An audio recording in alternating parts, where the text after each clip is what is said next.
Stove వెలిగించాను. ముద్దపప్పు చేసి పెట్టానండి. సాంబార్ పెడతాయి. బ్యాచిలర్లు పెట్టుకునే సాంబారు అట్లా పెట్టుకుంటే ఈజీగా ఉంటుంది బ్యాచిలర్లకి. ఒక గిన్నె ఆయిల్ వేసాను. గిన్నెన్నరే పడుద్దిలే సాంబార్గా.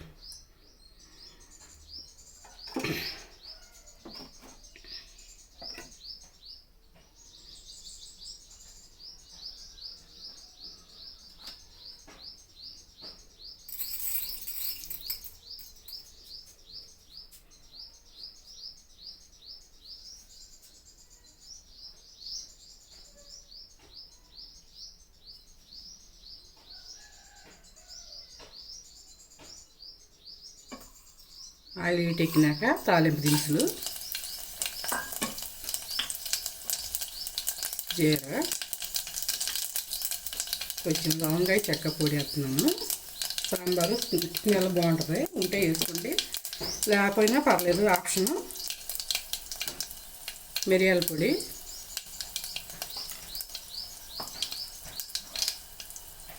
కరివేపాకు, కొత్తిమీర, పుదీనా,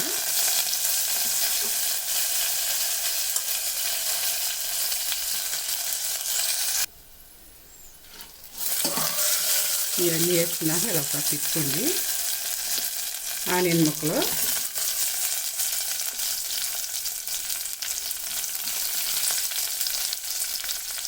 ఇదిగోండి చింతపండును, టమాటా, పచ్చిమిరకాయ వేసేస్తున్నాను. చింతపండు కూడా మెత్తగా గుజ్జలు పిసక్కోకుండా వాటిని పొడి చేసేస్తున్నాను. వాటర్ వేసేస్తే దాంట్లో కలుపుతుంది, బాగానే ఉంటుంది. ఇక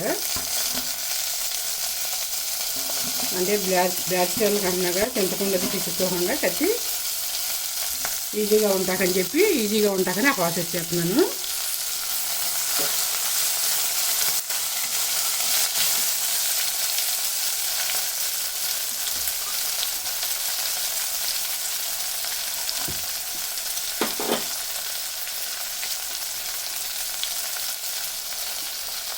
ఇదిగోండి ముద్దపప్పు ఉప్పేసి మెచ్చుకోవాలి.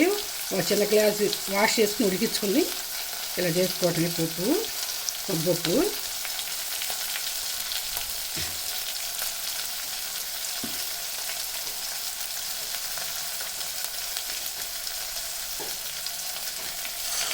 దీనిలో పోసేస్తున్నాను. కొంచెం వాటర్ వేసేసుకోవాలి.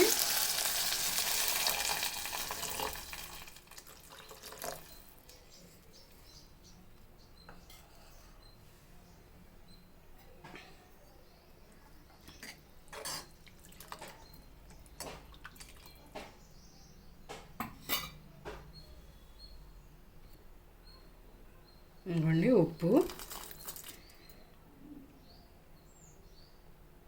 కొంచెం పసుపు,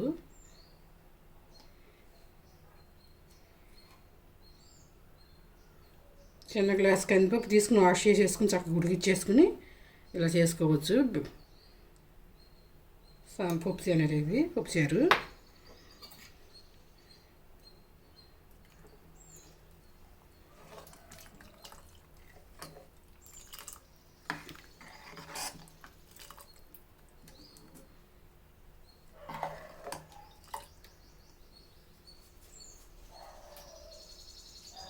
చక్కగానే ఉన్నాయి, కొంచెం పోత వాటరు.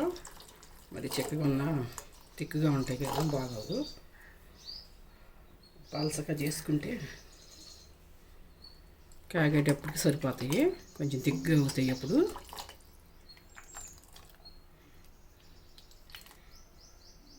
ఈ మూత పెట్టేసి ఒక 5 నిమిషాలు కాగనివ్వాలి.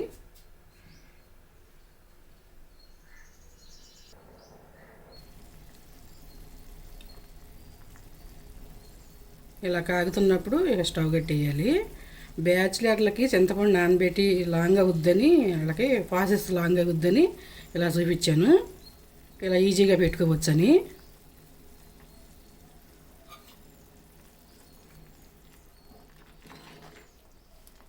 ఆ చింతపండు దీంట్లో వేసాం కదా, బాగా ఇలా కాగుతుందిగా, పులుపు అనేది దిగుద్ది, బాగానే ఉంటాయి సాంబారు.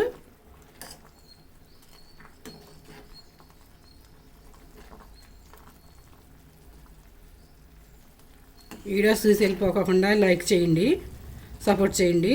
మీరందరూ సబ్స్క్రైబ్ చేసుకోండి.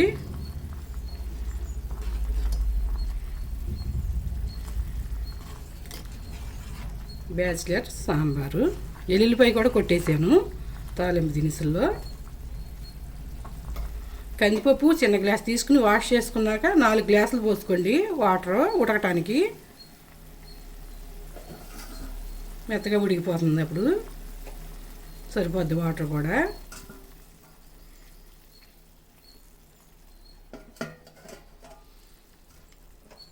ఇలా కలబిల్లాడుతున్నప్పుడు ఇలా కట్టేయటమే స్టవ్. ఇంతే బ్యాచిలర్ సాంబార్.